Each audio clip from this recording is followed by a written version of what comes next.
નમસ્કાર, ન્યૂઝ 18 ગુજરાતીમાં આપનું સ્વાગત છે। આપની સાથે હું છું મિત્તલ। સૌપ્રથમ વાત કરીશું દુધિયા રાજકારણની।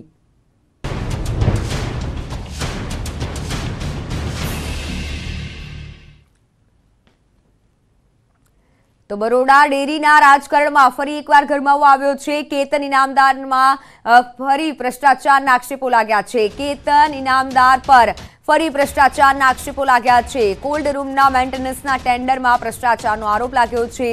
24 લાખના ટેન્ડર માટે 29 લાખ આપ્યાનો આક્ષેપ છે। ત્યારે સીઝ કેટલના ટેન્ડરમાં 37 લાખના ભ્રષ્ટાચારનો આક્ષેપ કરાઈ રહ્યો છે। બુડેલી ચિલિંગ સેન્ટરનો ઉપયોગ ન કરી અને નુકસાન કર્યું। ડેરીમાં સગા સંબંધીઓને નોકરી આપ્યાનો પણ આક્ષેપ થઈ રહ્યો છે। ભ્રષ્ટાચારના આક્ષેપો બાદ ડેરીના દૂધમાં ભારે ઉભરો આવ્યું છે।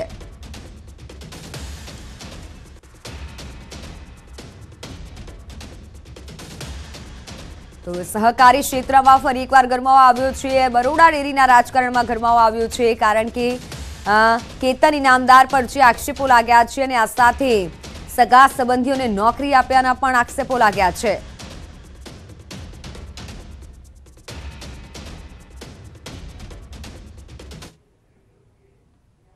તો હવે વાત કરીએ 51 શક્તિપીઠ પરિક્રમાની।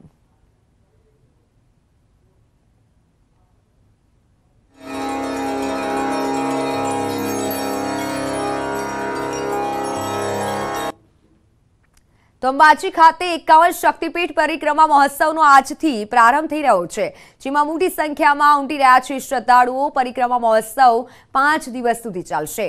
51 શક્તિપીઠ પરિક્રમા મહોત્સવમાં તમામ દિવસે શક્તિપીઠના સંકુલોમાં શક્તિ યજ્ઞ, ભજન મંડળીઓ દ્વારા સત્સંગ, ગબ્બર તળેટી ખાતે જાણીતા કલાકારોના સાંસ્કૃતિક કાર્યક્રમો યોજાશે। તેમજ દરરોજ સાંજે 7 વાગે ગબ્બર ટોચ તેમજ પરિક્રમાના તમામ મંદિરોમાં એક સાથે આરતી અને લાઇટ એન્ડ સાઉન્ડ શો કાર્યક્રમનું પણ આયોજન કરાયું છે। આજે મૂર્તિઓની પ્રક્ષાલન વિધિ, શોભાયાત્રા, શક્તિપીઠના મંદિરોમાં જ્યોતર્પણ અને માતાજીની મૂર્તિનો મહાઅભિષેકનો કાર્યક્રમ યોજાશે। તો આવતીકાલે દરેક શક્તિપીઠના મંદિર ખાતે ધજા અર્પણ કાર્યક્રમ, આનંદ ગરબા, અખંડ ધૂન અને માતાજીની પાદુકા યાત્રા યોજાશે। અને આ ઉપરાંત 24મી ફેબ્રુઆરીના રોજ 51 શક્તિપીઠ દર્શન પરિક્રમામાં ચામર યાત્રા તથા ગબ્બર ટોચ ખાતે રાત્રે 12 વાગે મહાઆરતી યોજાશે। 15મી ફેબ્રુઆરીના રોજ 51 શક્તિપીઠ દર્શન પરિક્રમામાં પાલખી યાત્રા અને 16મી ફેબ્રુઆરીના રોજ આનંદ ગરબા, અખંડ ધૂજ, પૂર્ણાહુતિ તેમજ પાલખી યાત્રા તથા પરિક્રમા ઉત્સવના દાતાઓ, યજ્ઞના યજમાનો, બ્રાહ્મણો તેમજ વિશેષ આમંત્રિતોનું સન્માન કરાશે। આ મહોત્સવને લઈને સરકાર પરિક્રમા માટે એસટી ભાડામાં 50% રાહત આપી રહી છે। તેનો લાભ લેવા માટે યાત્રાળુઓ આધાર કાર્ડની ઝેરોક્સ કોપી તેઓએ લાવવાની રહેશે। આજથી 16 ફેબ્રુઆરી સુધી આ લાભ બનાસકાંઠા, સાબરકાંઠા, પાટણ, મહેસાણા, અરવલ્લી, ગાંધીનગર અને અમદાવાદ જિલ્લાના શ્રદ્ધાળુઓને મળશે।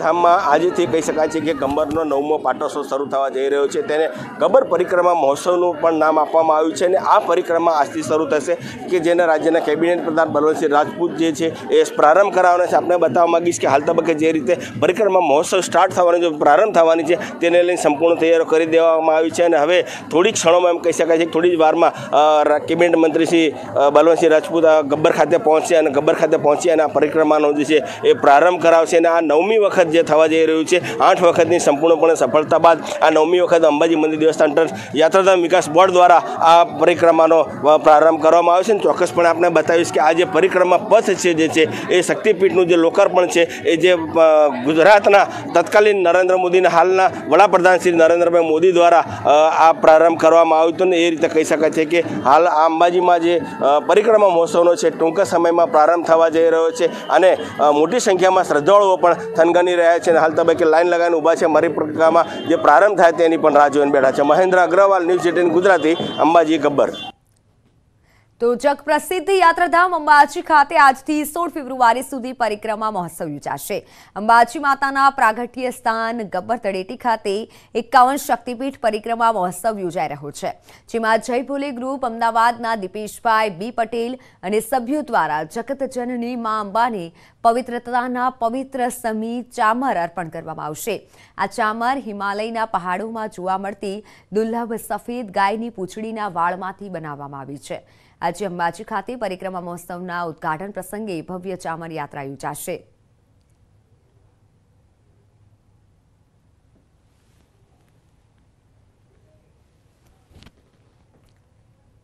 તો અન્ય સમાચારો પર નજર કરીએ તો જૂનાગઢના વિસાવદરમાં ગીર નેસડામાં યોજાયેલા ડાયરામાં ચલણી નોટોનો વરસાદ થયો. ગીર નેસડામાં પ્રથમ વખત ચારણ સમાજનો સમૂહ લગ્ન યોજાયો અને તે પહેલા ડાયરો યોજાયો હતો. સમૂહ લગ્નમાં 14 નવદંપતીઓએ પ્રભુતામાં પગલાં પાડ્યા હતા.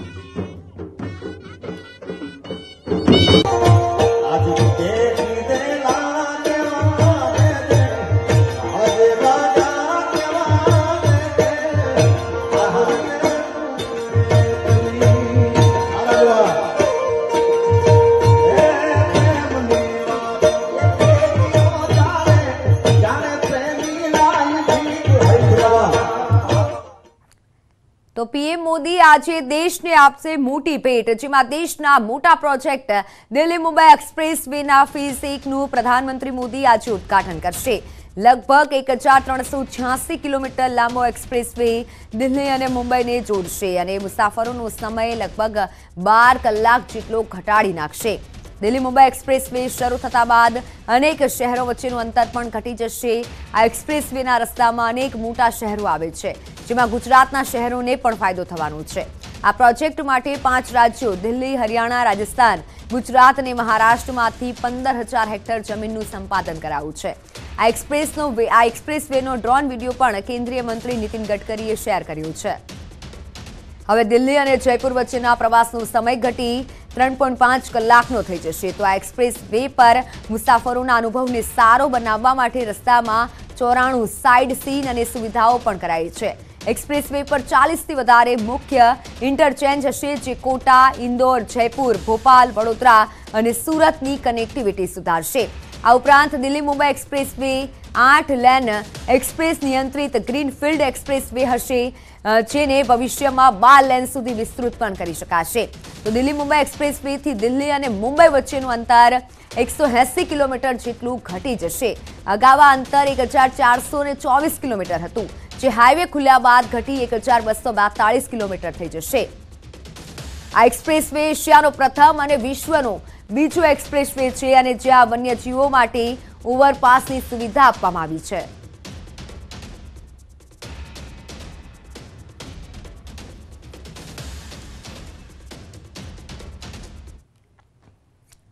તો હવે વાત કરીએ કે ખેડૂતોની લોન કોણ લઈ ગયું.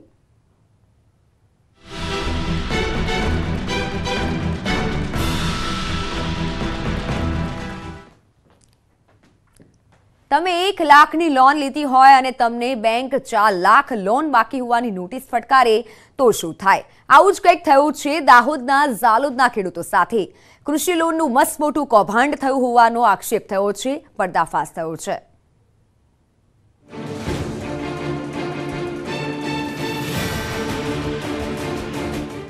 દાહોદના ઝાલોદમાં કૃષિ ધિરાણમાં મોટું કૌભાંડ થયાના આરોપથી ખળભળાટ મચી ગયો. આરોપ લગાવાઈ રહ્યો છે કે ખેડૂતોની જાણ બહાર જ લોન ઉપાડી લેવાઈ. જ્યારે બાકી લોનના નાણાં ભરપાઈ કરવા માટે બેંક તરફથી નોટિસ ફટકારાઈ, ત્યારે ખેડૂતોના પગ તળેથી જમીન સરકી ગઈ. કારણ કે 20,000ની ધિરાણ લીધેલા કોઈ ખેડૂતને 1.5 લાખ તો કોઈને 2.5 લાખ ભરપાઈ કરવાની નોટિસ મળતા હાહાકાર મચી ગયો. તો કેટલાકને લોન તો મળી ન હતી, તેને પણ નોટિસ મળી ગઈ. 2 દિવસમાં થઈ જશે એવા ખાલી ખોટા વાયદા જ કર્યા. મેં લગભગ ફાઇલ મારી જૂન 2021માં આપેલી અને આજે નોટિસ આવી ત્યારે મને ખબર પડી કે મારું બેંકમાં ધિરાણ આટલું લગભગ 1,63,000 રૂપિયા છે, આટલું બોલે છે આ નોટિસ આવી ત્યારે. ખેડૂતોનો દાવો છે કે અમે લોન લીધી જ નથી. અમે લોન લેવા માટે બેંકમાં ગયા હતા, ફાઇલ પણ આપી હતી, પરંતુ લોન મંજૂર થશે તેવા વાયદા કરાયા, પરંતુ લોન પેટે 1 પણ રૂપિયો મળ્યો નથી. તેવામાં હવે નોટિસ મળતા ખેડૂતો ઝાલોદમાં એસબીઆઈની બ્રાન્ચ પર પહોંચ્યા અને વિરોધ નોંધાવ્યો અને ન્યાય આપવા માંગ કરી. એમને ધિરાણ લીધેલું છે 30,000 રૂપિયા અને એમની નોટિસની અંદર 1,60,000, 1,70,000, 72,000, 1,92,000 આ રીતે નોટિસો આપી છે. અને આ જે એની તપાસ થઈ અને કાયદેસરની કાર્યવાહી કરવામાં આવે અને અમારા ખેડૂતોને ચોખ્ખો ન્યાય મળવો જોઈએ. બીજી તરફ ભોગ બનનાર અને પૂર્વ મેનેજર વચ્ચે વાતચીતનો ઓડિયો પણ વાયરલ થયો છે. હેલો, ભાઈ. હા, રમેશ બોલો સાહેબ. હા રમેશભાઈ. હા આજે બધું પૂરું કરાવી દઈએ મને એમ કરી. હા ભાઈ. હા, તમને હું શું કહું? હા બોલો. કે મારે નોટિસ આવી ગઈ સાહેબ, ભરવાના પૈસા ભરવાના એસબીઆઈની. ત્યારે એ નોટિસ આવી ને ટેન્શન નહીં લેતા. આ લોકો શું કરે છે, હમ. આ બધું આવા નાટક ચાલુ કરે છે. પેલો હોમે કેસ કાઢ્યા નહીં, હોમે ભરી દીધા હતા પ્રોબ્લેમ આવે એટલે તમે નોટિસ તમે ટેન્શન નહીં લેતા. બધું હું મારા ઉપર જોવા ખુદ બધું મારે જોવા નોટિસ આવી તમારે ગઈ આપડે ખાતાનું ક્લિયર થઈ જાય ને. ના એવું હું બેઠો હોઉં ને એ સારું છે. આપડે જો ખબર ખાતાનું આપડે ક્લિયર કરાવી દો, કોઈ નોટિસ નો ક્યાં સવાલ આવવાનો રહે. અને એ નોટિસ તો અમે કાઢતા હતા, અમને ખબર ને. હું એ જ વિષય કરું એટલે આ લોકો શું કરે, નોટિસો કરાય અને આવી રીતે માણસોને ભડકાવે. બરાબર, મારા સમયમાં હું બધું પૂરું કરી દેવું અમને કીધું મેં. સમજતા મોટો નહીં, તમારે કોઈ ટેન્શન નહીં લેતા, હું બેઠો હું એના માટે. બરોબર, સારું સાહેબ, એની જવાબદારી મારી પોતાની. ત્યારે સવાલ એ છે કે આખરે હકીકત છે શું? શું ખરેખર કોઈ કૌભાંડ થયું છે? શું ખેડૂતોની જાણ બહાર જ કોઈએ લોન ઉપાડી લીધી છે? આ આરોપોમાં કેટલું તથ્ય છે?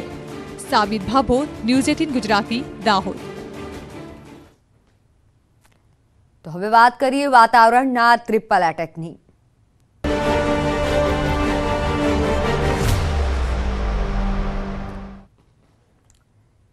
રાજ્યનું તાપમાન ઉતાર ચઢાવ વાળું રહે છે. હવામાન વિભાગે કહ્યું છે કે 2 થી 3 ડિગ્રી સુધી તાપમાનમાં ઘટાડો થઈ શકે છે.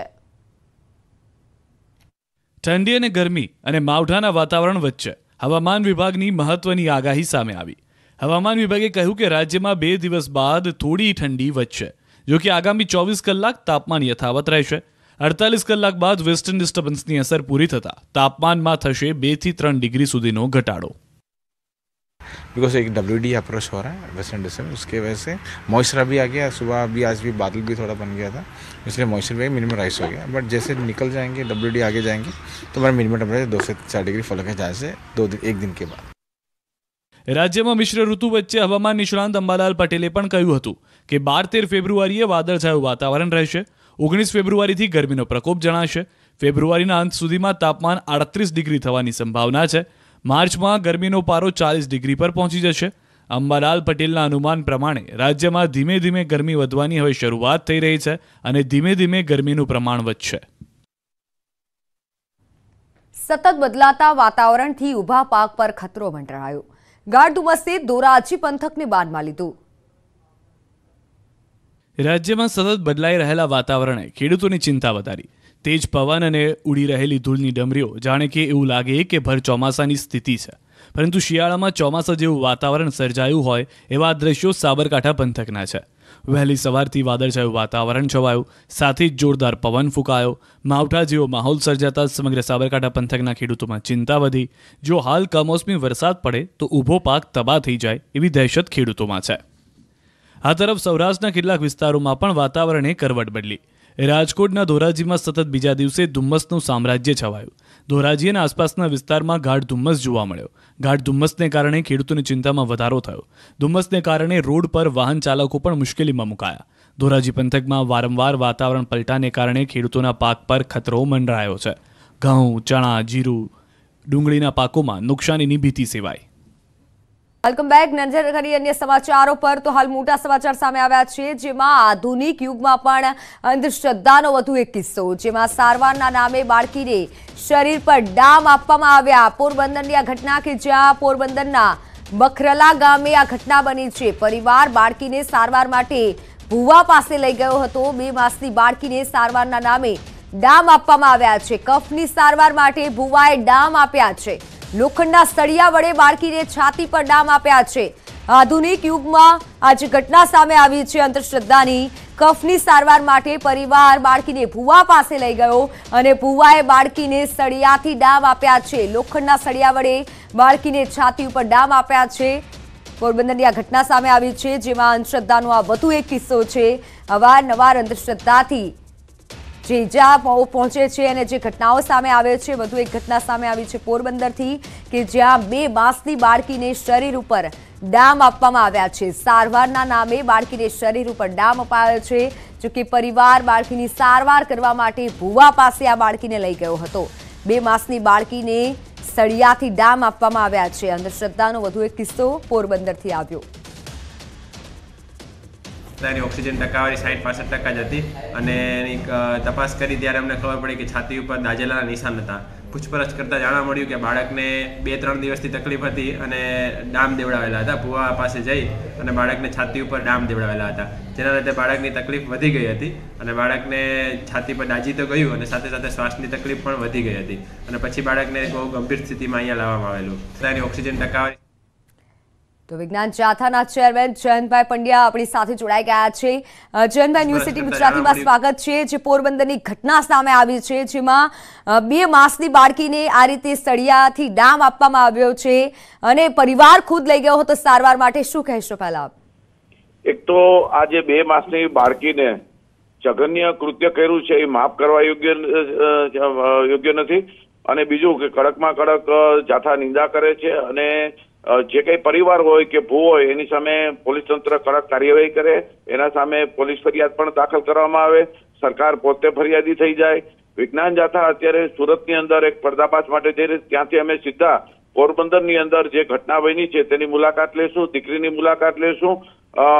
વારંવાર આવા બનાવો બને છે, અંધશ્રદ્ધાના બનાવો બને છે અને પેલા તો માનો જીવ કેમ ચાલે એની સામે માની લ્યો કે સળિયાનાથી ડામ દે અને એ દીકરીને જે અત્યારે પીડા સહન કરે છે અને સારવાર હેઠળ છે, તો આ ઘટનાને આપણે બધા વખોડીએ છીએ, હું ને તમે બધા વખોડીએ છીએ અને સાસુ છે અને એના કહેવાથી એને દીકરા વહુ ગઈ અને ડામ દીધો છે અને ડોક્ટરી સારવારની બદલે માની લો કે ડામ આપો અને આમાં ભાગીદાર થનાર સૌ સામે કાર્યવાહી થાય અને આપણે 21મી સદીમાં કે કઈ સદીમાં જીવી રહ્યા છીએ એ પણ પ્રશ્ન થાય છે.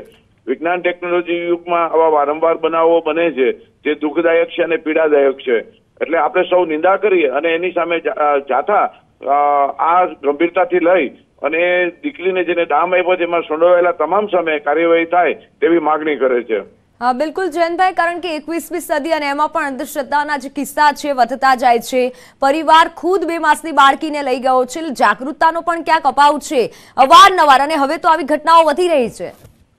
એક તો ખાસ કરીને શું છે કે જે ગ્રાસ લેવલે કામ થવું જોઈએ, વિજ્ઞાન અભિગમ દ્રષ્ટિકોણના જે કાર્યક્રમો છે એને સરકારે અથવા સ્વૈચ્છિક સંસ્થાઓ બધાએ પ્રમોટ કરવા જોઈએ, સમાજે પણ એને આવકારવા જોઈએ. એટલે આને લોકચળવળ ઊભી કરી અને મહાનગરપાલિકા, નગરપાલિકા છે, જિલ્લા પંચાયત છે, આરોગ્ય કેન્દ્ર છે, વિજ્ઞાન કેન્દ્રો છે, એને બધાએ રૂરલ એરિયામાં પણ ખાસ કામગીરી, ઠોસ કામગીરી ઉપાડવી પડશે અને તો જ પરિણામ આવશે. બીજું કે અંધશ્રદ્ધા વિરુદ્ધનો સરકાર કાયદો બનાવે અને આવા ભુવા ભારાડી કે કોઈ પણ કે મુંજાવર કે કોઈ પણ વ્યક્તિ હોય આવું દુષ્કૃત્ય કરે તેની સામે એટ એ મોમેન્ટ ફરિયાદ દાખલ થાય અને ત્વરિત ન્યાયતંત્ર પણ જલ્દી કાર્યવાહી થાય અને દાખલા બેસે તેવા ચુકાદા આવે, એ આવકાર્ય છે. એટલે વિજ્ઞાન જાથા ખાસ કરીને અંધશ્રદ્ધા વિરોધી કાયદો બનાવવાની તાતી જરૂરિયાત છે.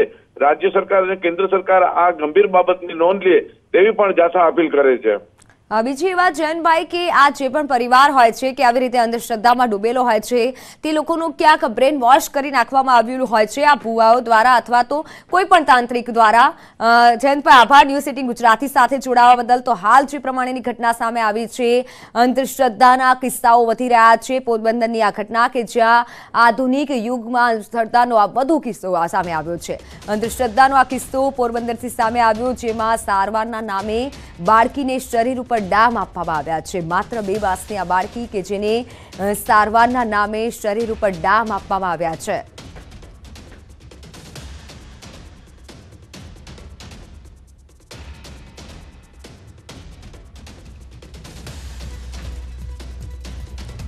તો અંધશ્રદ્ધાના જે ડામ આપવામાં આવ્યા છે, ન્યૂઝ 18 ગુજરાતી પણ સવાલ પૂછી રહ્યું છે કે 21મી સદીમાં આવી અંધશ્રદ્ધા કેમ છે? બાળકીને સારવારના નામે ડામ કેમ આપવામાં આવ્યા? જોકે મોટી આપણે વાતો કરતા હોઈએ છીએ, જાગૃતતાનો ક્યાંક અભાવ છે, પરંતુ સવાલ એ પણ થાય છે કે માસૂમ પર આવો અત્યાચાર કેમ કર્યો? જોકે પરિવાર ખુદ તે ભુવા પાસે આ બાળકીને લઈ ગયો હતો, ત્યારે 21મી સદીમાં આવી અંધશ્રદ્ધા હજુ પણ કેમ છે? અનેક જાગૃતતાના કાર્યક્રમો થાય છે, પરંતુ હજુ પણ ઘણા એવા લોકો છે કે જે અંધશ્રદ્ધામાં ડૂબેલા છે. બાળકીને સારવારના નામે ડામ કેમ અપાયા? ન્યૂઝ 18 ગુજરાતી આ સવાલ પૂછી રહ્યું છે કે માસૂમ પર આવો અત્યાચાર કેમ કરવામાં આવ્યો? માત્ર 2 માસની બાળકી કે જેને લોખંડના સળિયાથી ડામ આપવામાં આવ્યા છે. 21મી સદીમાં આપણે જીવી રહ્યા છીએ અને 21મી સદીમાં જ આવી ઘટનાઓ સામે આવે છે અને આવી ઘટનાઓમાં હવે વધારો થઈ રહ્યો છે. આધુનિક યુગમાં જ આવી ઘટનામાં વધારો થઈ રહ્યો છે। દર બીજા દિવસે અંધશ્રદ્ધાની આવી ઘટના સામે આવી છે। બંને જ દ્રશ્યો આપ જોઈ શકશો। આ બંને દ્રશ્યોમાં કે જેમાં પોરબંદર જેવી આવી જ એક ઘટના સામે આવી, મહેસાણામાં પણ જ્યાં લુણાવાડામાં સાવકી માતાએ માસૂમ પર અત્યાચાર કરી ડાવ આપ્યા હતા। લુણાવાડામાં પિતા નોકરીએ જતા તે સમયે માતા ક્રૂરતા દાખવતી હતી અને બાળકને ડાવ આપ્યા હતા। 21મી સદીમાં આપણે જીવીએ છીએ, પરંતુ જે પ્રમાણેની ઘટના સામે આવે છે, અનેક લોકો હજી એવા છે કે જે અંધશ્રદ્ધામાં ડૂબેલા છે।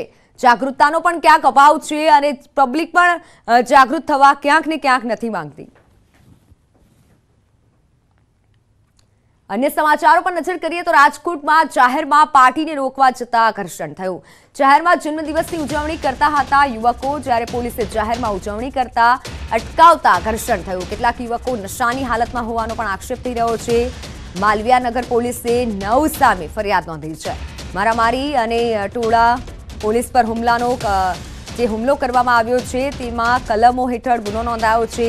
રાજકોટના સ્વામિનારાયણ ચોક પર આ બનાવ બન્યો હતો। પોલીસે વિશાલ જોશી, નૈનાબેન જોશી, મિતાલીબેન જોશી, દર્શન નિલેશભાઈ ભટ્ટ અને આ સાથે ફરિયાદી સામે ફરિયાદ નોંધાઈ છે।